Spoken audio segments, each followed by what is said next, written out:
యుద్ధ విధ్వంసాలు, దారుణాలు లెక్కలేనన్ని బాధలను కలుగచేస్తాయనే సంగతి అందరికీ తెలిసిందే. అందులో ప్రత్యేకత ఏమీ లేదు. ప్రతి యుద్ధంలోనూ అవే పునరావృతం అవుతాయి. వాటిల్లో సమిధలయ్యేది సాధారణ ప్రజలే. లెబనాన్లో ఇజ్రాయెల్ సాగిస్తోన్న దాడులకు, దురాగతాలకు హెజ్బుల్లా తీవ్రవాదులే మరణించటం లేదు. సాధారణ ప్రజలే ఎక్కువగా బలవుతున్నారు. అమెరికా, ఇజ్రాయెళ్లు 40 రోజుల పాటు ఇరాన్పై చేసిన యుద్ధంలో ఎంతమంది చనిపోయారో అంతకు మించి లెబనాన్ ప్రజలు ప్రాణాలు కోల్పారు. అమెరికా అధ్యక్షుడు డొనాల్డ్ ట్రంప్ కటువుగా హెచ్చరికలు చేసినా లెబనాన్పై ఇజ్రాయెల్ దాడులను ఆపటం లేదు. ఏదో ఒక మిషన్తో వాటిని కొనసాగిస్తూనే ఉంది. ఇక లెబనాన్లో దాడులను, విధ్వంసాలను ఆపితేనే శాంతి ప్రక్రియ కొలిక్కి వస్తుందని అమెరికాకు ఇరాన్ తేల్చి చెబుతోంది. పశ్చిమాసియాలో శాంతి ఏర్పడి హర్ముజ్ దిగ్బంధం తొలగిపోవాలంటే లెబనాన్లో పరిస్థితి కుదుటపడాలి. అదంత తేలికగా జరుగుతుందని చెప్పలేం. 1975 నుంచి ఇప్పటి వరకు ఏదో విధంగా సంక్షోభాన్ని లెబనాన్ ఎదుర్కొంటూనే ఉంది.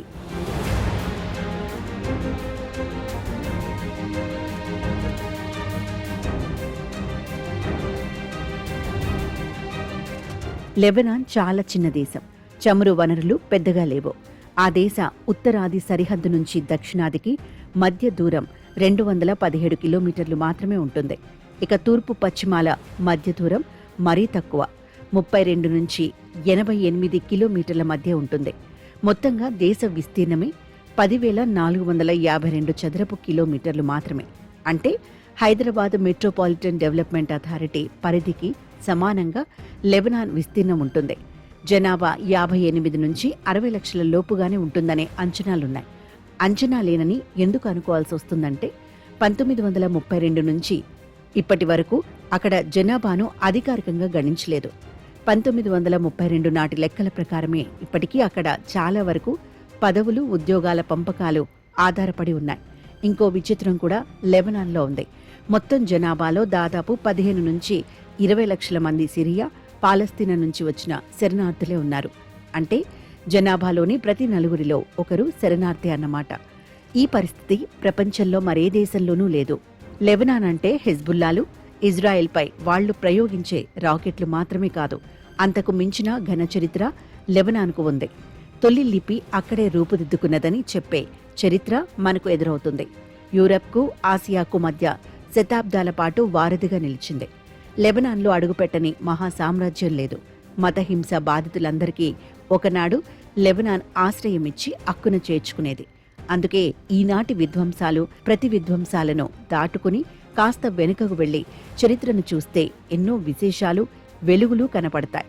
కులాల, జనాభా ప్రాతిపదిక మీద ఉద్యోగాలు, పదవులు ఇవ్వాలనే డిమాండు భారత్లో ఊపందుకుంటున్న వేళ లెబనాన్ ఎంతో ముందుగా ఆ తరహా పద్ధతిని మత ప్రాతిపదికన ప్రవేశపెట్టి సాధించిన విజయాలను, తెచ్చిపెట్టుకున్న ఘోర సమస్యలను పరిశీలిస్తే ఇక్కడి సామాజిక సమస్యలపై ఎలాంటి వైఖరి అనుసరించాలో కొంతైనా తెలుస్తుంది.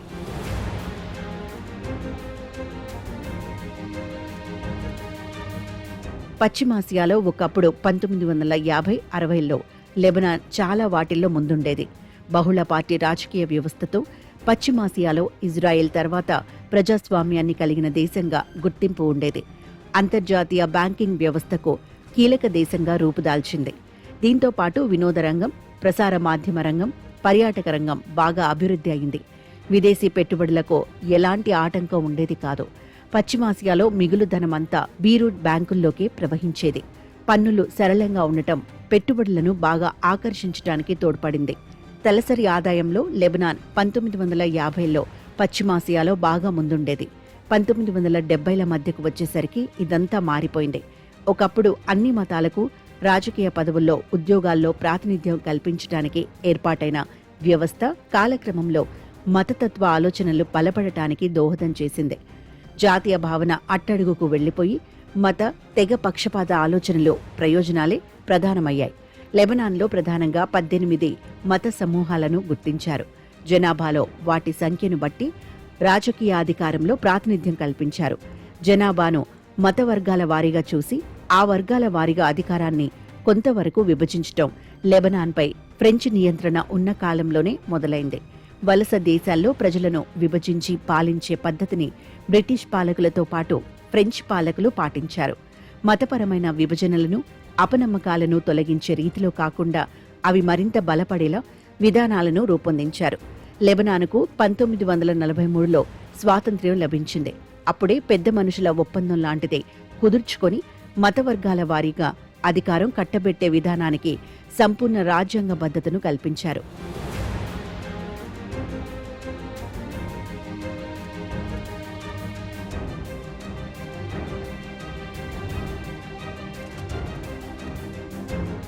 మొదటి ప్రపంచ యుద్ధం తర్వాత బ్రిటన్, ఫ్రాన్సులు పశ్చిమాసియాలోని భూభాగాలను తమకు ఇష్టం వచ్చినట్టు పంచుకున్నాయి. రాజకీయ సరిహద్దులను తమ ప్రయోజనాల కోసమే నిర్ణయించాయి. అక్కడ నివసించే ప్రజల భావాలను పరిగణనలోకి తీసుకోలేదు. దీర్ఘకాలికంగా తలెత్తే సమస్యలను పట్టించుకోలేదు. ఏ దేశంలో ఏ భూభాగం ఉంటే సాంస్కృతికంగా ప్రజల మధ్య సారూప్యత ఉంటుందో గ్రహించలేదు. స్వార్థ ప్రయోజనాలే ప్రధానంగా అప్పట్లో తీసుకున్న నిర్ణయాలతో ఇప్పటికీ పశ్చిమాసియా భగ్గుమంటూనే ఉంది. యూదులకు పాలస్తీనాలో ప్రత్యేక దేశం ఏర్పాటు చేస్తామని బ్రిటన్ ఏకపక్షంగా ప్రకటించి క్రమేపీ స్థానిక అరబ్బులను నిర్వాసితులను చేయటంతోనే అసలు నిప్పు రాజుకుంది. మొదట్లో మౌంట్ లెబనాన్ అనేది ఒక రాష్ట్రంగా టర్కీ సామ్రాజ్యంలో భాగంగా ఉండేది. అప్పటికి అక్కడ క్రైస్తవుల జనాభానే ఎక్కువగా ఉండేది. కొన్ని ఇతర భూభాగాలను కలిపి ఒక కొత్త దేశంగా గ్రేటర్ లెబనాన్ను ఫ్రాన్స్ ఏర్పాటు చేసింది. కొత్త ప్రాంతాలు వచ్చి చేరటంతో ముస్లింల జనాభా పెరిగింది. అయినా 1943 నాటికి 1-2% క్రైస్తవులే ఎక్కువగా ఉండేవారు. వివిధ మతాలను సంతృప్తిపరచడానికి ఏర్పాటు చేసిన కన్ఫినల్ సిస్టంతో లెబనాన్ అధ్యక్షుడిగా క్రైస్తవ మతానికి చెందిన వ్యక్తిని ఎన్నుకోవాలి. ప్రధానమంత్రి సున్నీ మతానికి చెందిన వ్యక్తి అయి ఉండాలి. పార్లమెంట్ స్పీకర్ పదవికి షియా ముస్లిమే ఎన్నిక కావాలి. మొదట్లో ఇతర రాజకీయ పదవులన్నీ 6.5 పద్ధతిలో నింపేవారు. అంటే 6 పదవులు క్రైస్తవులకు ఉంటే మిగతా 5 ముస్లింలకు లభించేవి. 1989లో దీన్ని 5.5కు మార్చారు. పౌర సైనిక ఉద్యోగాల్లో కూడా మతపరమైన కోటాల వ్యవస్థే అమలైంది. దీన్ని క్రమేపీ ప్రతిభ ఆధారంగా మార్చాలని 1989లోనే ఒక అంగీకారానికి వచ్చినా అనుకున్న విధంగా ఇప్పటికీ దాన్ని అమలు చేయలేకపోతున్నారు. పార్లమెంటులో 128 స్థానాలుంటే వాటిని సగం సగం చొప్పున క్రైస్తవులకు, ముస్లింలకు కేటాయిస్తున్నారు. క్రైస్తవుల్లో 7 వర్గాలకు 64 సీట్లను పంచారు. అలాగే ముస్లింలలో 4 విభాగాలకు వాటిని కేటాయించారు. మరోవైపు క్రైస్తవుడికి కేటాయించిన సీటులో ఆ వర్గానికి చెందిన వ్యక్తులే పోటీ చేయాలి. ఓటర్లుగా అన్ని మతాలకు చెందిన వారు ఉంటారు. అభ్యర్థులు, ఓటర్లు ఒక మతానికి చెందినవారే ఉండాలనే విధానాన్ని ప్రవేశపెడితే పరిస్థితి బాగా ఘోరంగా మారేది.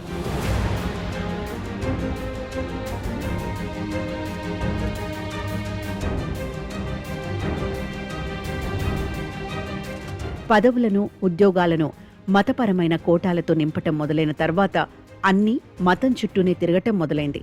వ్యక్తులను పౌరులుగా చూడటం పోయి మతానికి చెందిన వ్యక్తులుగా చూడటం బలపడింది. మత దృష్టి పెరిగిపోయిన తర్వాత కొన్ని విషయాలను ఆ దృష్టితోనూ, మరికొన్ని విషయాలను లౌకిక దృష్టితోనూ చూడటం అసాధ్యంగా మారుతుంది. క్రైస్తవులు పాశ్చాత్య దేశాలతో సఖ్యత కోరుకుంటే ముస్లింలు అరబ్ దేశాలతో సఖ్యతను ఆశించారు. పాలస్తీనా సమస్య లెబనాన్కు జీవన్మరణ సమస్యగా మారింది. పాలస్తీనా శరణార్థులు ఎక్కువగా ఉన్న ప్రాంతాల నుంచి ఇజ్రాయెల్పై దాడులు మొదలయ్యాయి. 1970ల తర్వాత కొన్నేళ్ల పాటు లెబనానే పాలస్తీనా ఉద్యమకారులకు ప్రధాన స్థావరంగా మారింది. ఇజ్రాయెల్ ప్రతి చిన్న సంఘటనను ఉపయోగించుకుని పెద్ద ఎత్తున దాడులకు, విధ్వంసాలకు పాల్పడటం మొదలుపెట్టింది. పౌర నివాసాలను, ఆసుపత్రులను, పరిశ్రమలను, విమానాశ్రయాలను, మౌలిక రవాణా సదుపాయాలను నాశనం చేసింది. వీటితో బాగా నష్టపోయింది లెబనాన్ దక్షిణ భాగాన ఉన్న షియా ముస్లింలు. ఇతర ప్రధాన మత సమూహాలతో పోల్చితే అన్ని రకాలుగా బాగా వెనుకబడిన ఈ షియా ముస్లిం బాధితుల నుంచి హెజ్బుల్లా పుట్టుకొచ్చింది. సైన్యంలో కూడా మతపరమైన విభజనలు పొడచూపటంతో అంతర్యుద్ధ పరిస్థితులు ఏర్పడి మత సమూహాల మధ్య వీధి పోరాటాలు చెలరేగినప్పుడు కూడా అదేమీ చేయలేకపోయింది. ప్రతి మతం తరపున సాయుధ బృందాలు ఏర్పాటయ్యాయి. 1982లో ఏర్పడిన హెజ్బుల్లాకు ఒక దశలో లెబనాన్ సైన్యం కంటే ఎక్కువ మంది సాయుధులు ఉండేవాళ్లు. ఇరాన్ వెన్నుదన్నుగా నిలవటంతో హెజ్బుల్లా విపరీతంగా బలాన్ని సంపాదించుకుంది. హెజ్బుల్లా సాయుధ సమూహంగానే లేదు, లెబనాన్ ఎన్నికల్లో పోటీ చేసి సీట్లను గెలుస్తోంది. 2005లో ప్రభుత్వంలోనూ చేరింది. ఇజ్రాయెల్, హెజ్బుల్లా దాడులు ప్రతిదాడులతో 1978 నుంచి ఇప్పటి వరకు 30,000 మంది వరకు లెబనాన్లో ప్రాణాలను కోల్పోయారు. 2023 అక్టోబర్ నుంచి ఇప్పటి వరకు 6,500 మంది మరణించారు. ఇక అంతర్యుద్ధ కాలంలో 3వ వంతు మంది ప్రజలు దేశం వదిలి వెళ్లిపోయారు. మొత్తంగా విదేశాల్లో లెబనాన్ మూలాలున్న ప్రజలు 8 నుంచి 15 మిలియన్ల వరకు ఉంటారనే అంచనాలున్నాయి. అంటే దేశంలో కంటే లెబనాన్ ప్రజలు విదేశాల్లోనే ఎక్కువగా ఉన్నట్లు లెక్క. బహుళ పార్టీ ప్రజాస్వామ్యాన్ని ఎక్కువ కాలం కొనసాగించిన దేశంగా లెబనాన్ పశ్చిమాసియాలో నిలబడినప్పటికీ మతం ఆధారిత కోటాల వ్యవస్థ వల్ల లౌకిక దృష్టితో కూడిన ఆధునిక పౌరసత్వ భావన బలహీనపడిపోయింది. కాలపరిమితి లేని కోటాల వ్యవస్థ సృష్టించే అనర్థాలకు లెబనాన్ ఉదాహరణగా నిలిచిపోతుంది. కులం, మతం, తెగల పేరుతో అస్తిత్వాలను బలపరిచే రాజకీయాలను అనుసరించిన తర్వాత వాటిని తొలగించుకోవటం ఎక్కడైనా కష్టమే. లెబనాన్ చెప్పే గుణపాఠం అదే.